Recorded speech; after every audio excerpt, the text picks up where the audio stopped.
All right. Well, welcome everybody. We've got folks that are joining us and coming online. I think we've got some other sessions that are finishing up. So we've got some folks coming in, but I'm really, really excited to introduce you to my friend and colleague, Dr. Bernadette Costello.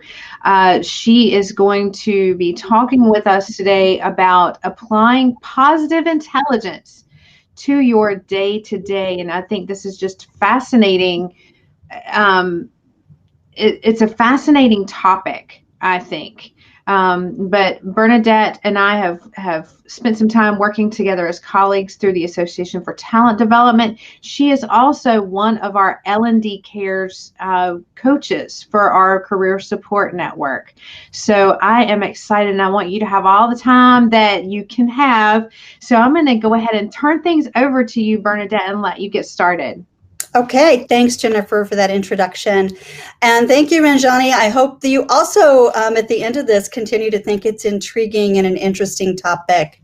I was introduced to positive intelligence as part of a pilot coaching process and really found a lot of the application that all of us can do day to day were really transformative, not only for my clients, but also for me personally. So I'd just like to talk a little bit about the history of positive intelligence on the next slide, which is really this person named Sherazad Shamin. Some of you may know him, be aware of him. He wrote a book in 2012 called Positive Intelligence. And it was based really on his life experience, really trying to figure out what was getting in his way and why he had these kind of internal critics and internal critic monsters that were really kind of always dogging him. And it was really preventing him from getting to that next place that he wanted to be. He also was getting a lot of feedback from people who worked for him and with him that he really wasn't as effective as he wanted to think that he was. And so he did a lot of research around neuroscience, and he took away from that, how do we kind of control our mind to go from survival and just kind of surviving day to day to being more successful.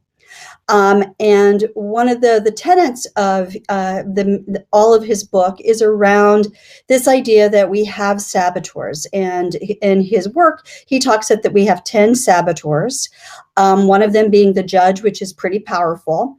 And really where our focus ought to be is really how to quiet those saboteurs and really use our sage. So I want to talk just a little bit about the differences between saboteurs and sages. You know you're in saboteur mind when you're really negative, where you feel like you're just in survival mode. You're stressed out. You're really kind of what you're finding out. You're looking at things and figuring out what's wrong, what's not working. And so it tends to be really kind of a real downer place to be. And the flip side of that is when you are in sage mode, you tend to be much more positively oriented. You really are, you hear those inner voices, you hear those inner critics, and you're able to create a balance with your sage. And it also, when you're in sage mode, there's a real sense of almost inner peace that you have. There's a sense of I can get through this. I can manage this. I can work through this. And there's also a real sense of focusing on what can I learn? What are all the possibilities? How can I be creative? What's the opportunity in all of this? So for the short amount of time that we have together today, I really want to focus on the sages. And so when I think of sage, in that next slide, I just want you to look at this picture.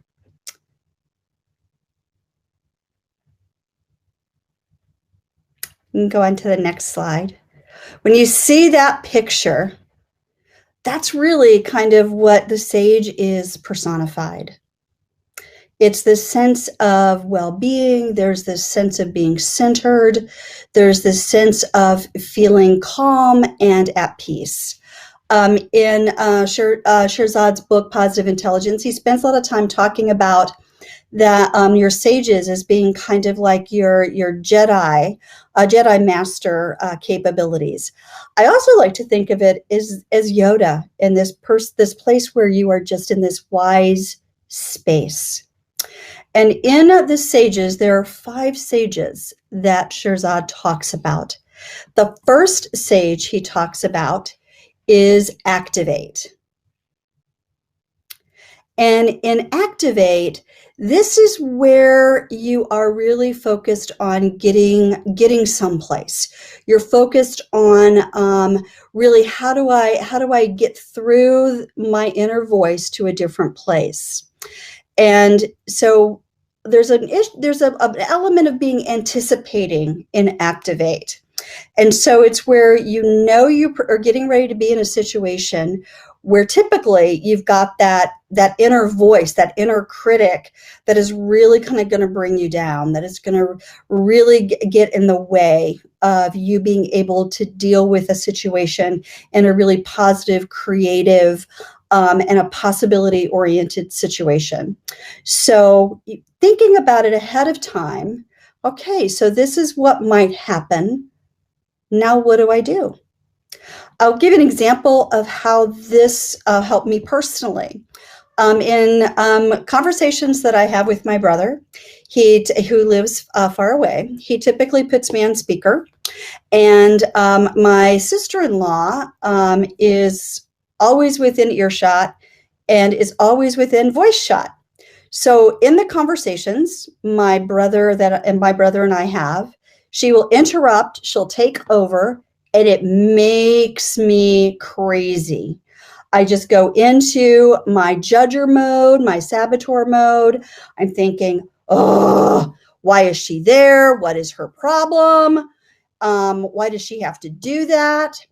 And then after getting into understanding how activate could help, when I see him pop up on my phone, or when I get ready to call him, I think to myself, my sister-in-law, she's going to be on the other side. I'm going to be on speaker. And she's probably more than likely going to interrupt or take over the conversation. And so the first time I tried that, when she did it, my reaction was so totally different. It was, yep, there she goes. I knew it was going to happen. And the negative energy and that frustration and that anger and that saboteur judge really kind of dissipated. So I was ready for it, and I could activate myself in that conversation to be in a different place. So that's kind of what activate looks like. Then the next sage is the sage of navigate. And this is really being clear about what your North Star is. And that North Star for many of us are what our values are. And many of you, I'm sure, have done and participated in a lot of values clarification activities or exercises, or you've conducted those. Think about what's most important to you. What's critical? When you're going through things in your life, when you are having to deal with conflict about making decisions, how do you decide? What's at stake for you? And then how do you move through that situation? It really helps you become much more aware when you have a vision for what you want to be. You may have to take several steps to get there, but really having a sense of what is that ultimate vision that I want out of my career? What do I want out of my life? Or even what do I want out of this experience? Maybe thinking about, what do I really want out of this L&D summit? How can I have that use for me, make use of this situation for me and this summit for me? How can I do that? What is most important for me to walk away with? And being clear about that so that you make the choices that are going to help you be more centered. The next sage is the explore sage. And this is where you really think about what the possibilities are. It's where you get curious. And instead of having a reaction to a situation, to a comment, to something that happens, rather than having that grrr response, where those saboteurs start to eat in and take over, rather than that grrr response, think about, I wonder, what is there to learn here? What is there here for me? How can I use that? What are the opportunities? What are the possibilities? And so an explorer, the sage explorer, is changing those saboteur words of what if, which takes us down typically a very negative place, to the words of even if. So when you say even if, you open up yourself to new ideas, new possibilities, and it helps you be a whole lot more creative. So the next sage is the Innovate sage.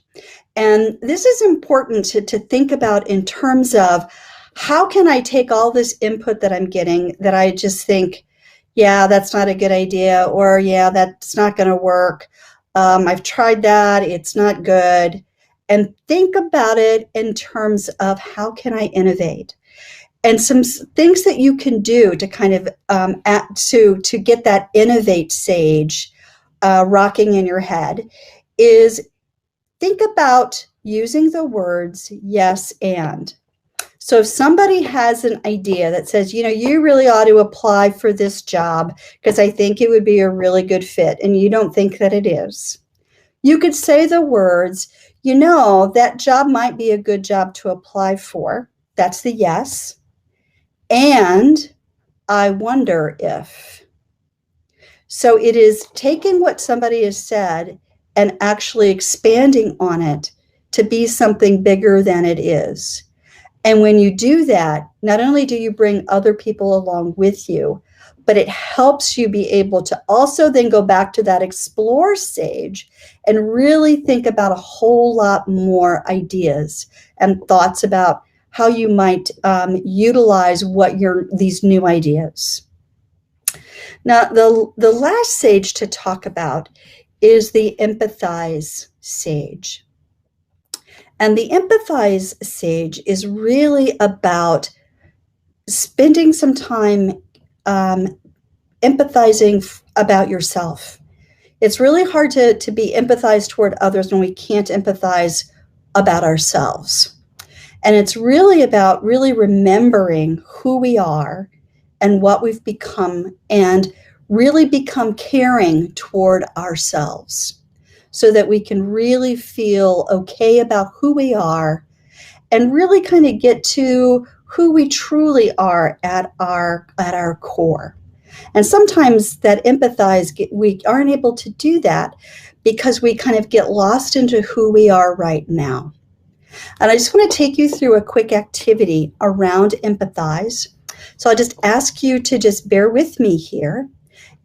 I want you to think about a picture of yourself when you were a very young child, and it is your favorite picture. It's the picture when you look at it, you just smile. So I'm going to give you just a couple seconds or so to get that picture of you in mind.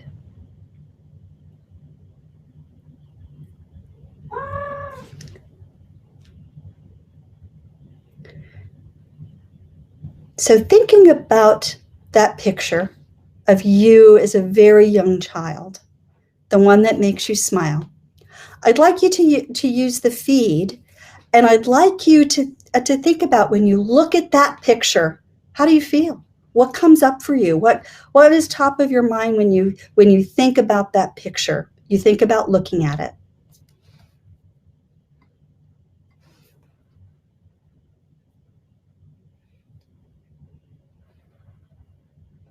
Pure joy. Yeah, Mara, absolutely. Have some others, put some other things in there. Happiness, simpler times. Yeah. What else? Peace. Yeah. No fear. Yes. Mm-hmm. Yeah. So when you think about that picture, all of these things come up. Expression of self and emotions. Yeah, it's really kind of you're getting at, I know this person is still here. I know that person is still there. So when I did this activity, I thought of a picture of that I absolutely love. And it's where I'm laughing, I'm having fun, and the next step in that piece is kind of connecting with what those emotions are when you see that picture of who you used to be and realize that you still are that person. What would it take for you to make sure you remember that that person is still there? That person that still has pure joy, that still feels happy, that still feels peace and has no fear and has laughter in their life. And then thinking about, there's all kinds of things that have happened to us over time that have created a mask over this image of who we are at our core.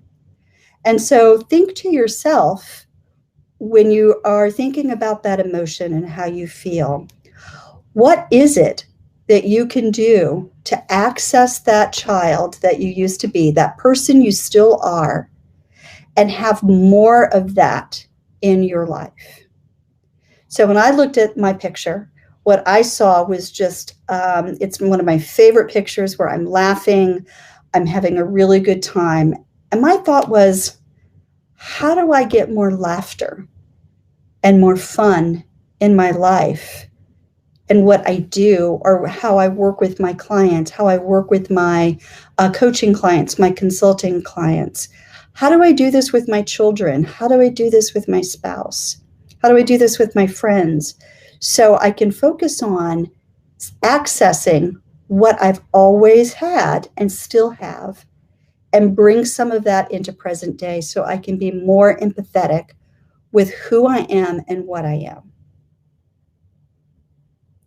The value of being able to do this is when you look at other people, and even if you're in that judging saboteur, and you're, instead of doing the you're doing the grr, think about, they too used to be that child that had joy, that had peace, that had happiness. And things have happened to them over time that have masked it for them as well. They may not know how to bring that back out.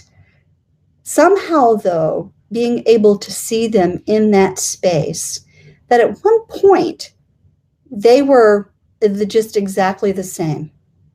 They had access to those other very, very simple, simpler times and all of those emotions. It helps you be a little bit more empathetic.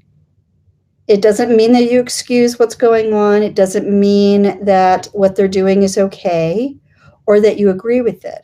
It means that you can create a space of empathy that might help you be able to access some of the other stages, like maybe innovate or explore. If you can see them in that space, you might be more willing to engage with them and explore, to think about possibilities, to think about other ideas.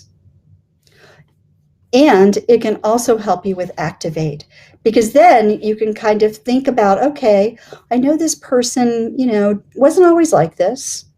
This is how I can expect that maybe they'll respond to this conversation. I'm going to be ready for it.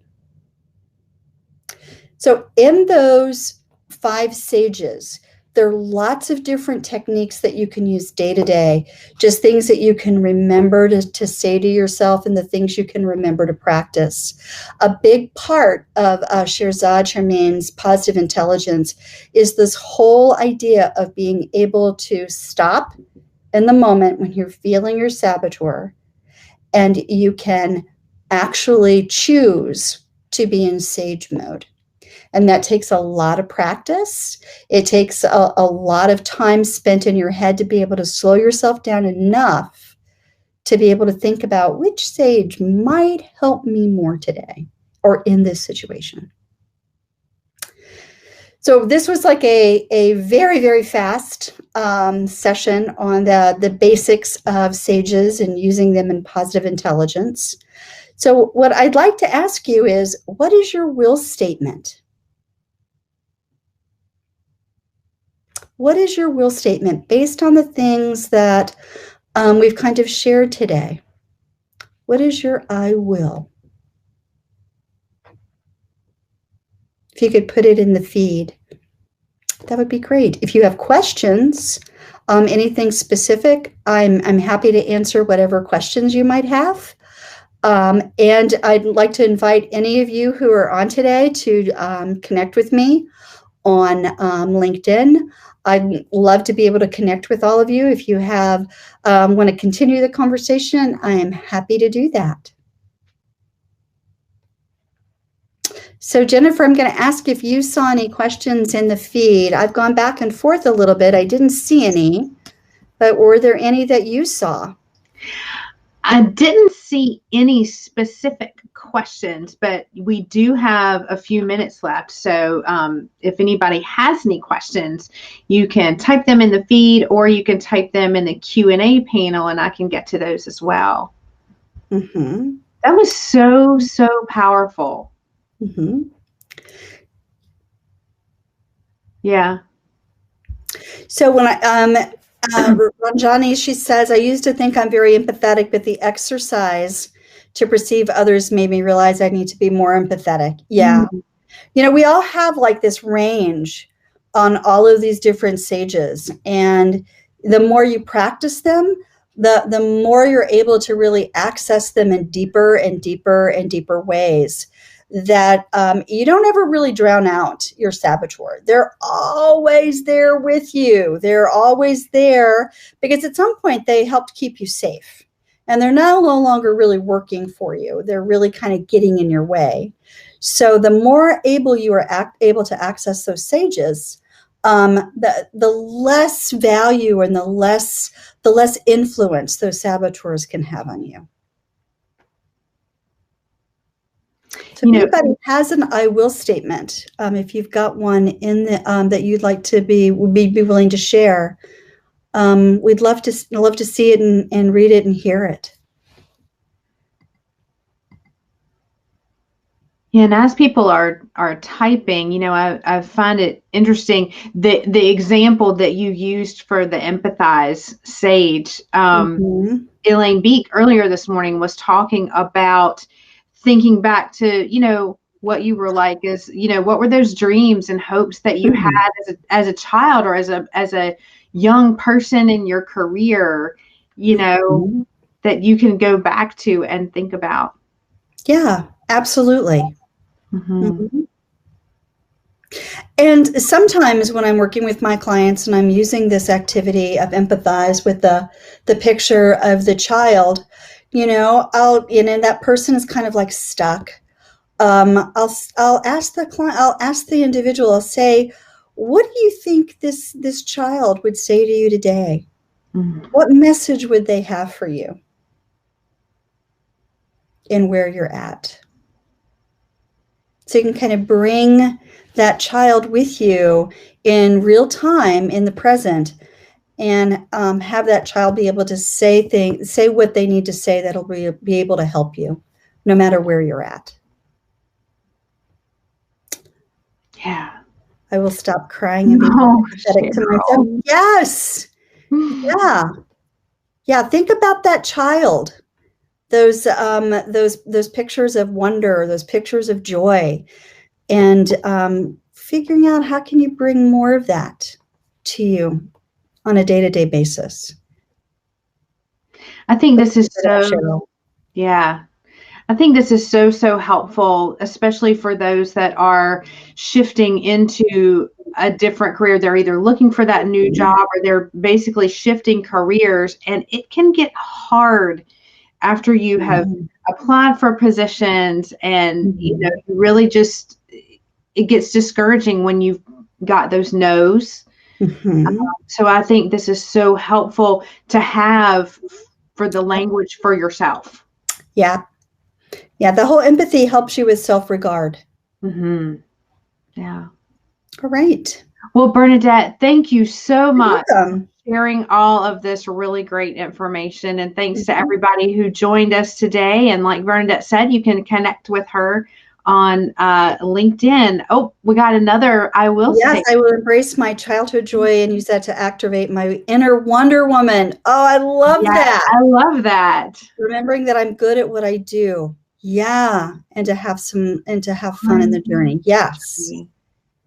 Yes. I love it. Yeah. Thank you, everyone, for these great comments. All right. All right. I wish that all of you to have a great rest of a summit, and please connect with me on LinkedIn. And I hope to connect with all of you soon. Yeah. Thank you, Jennifer. I appreciate you being a great host. Sure.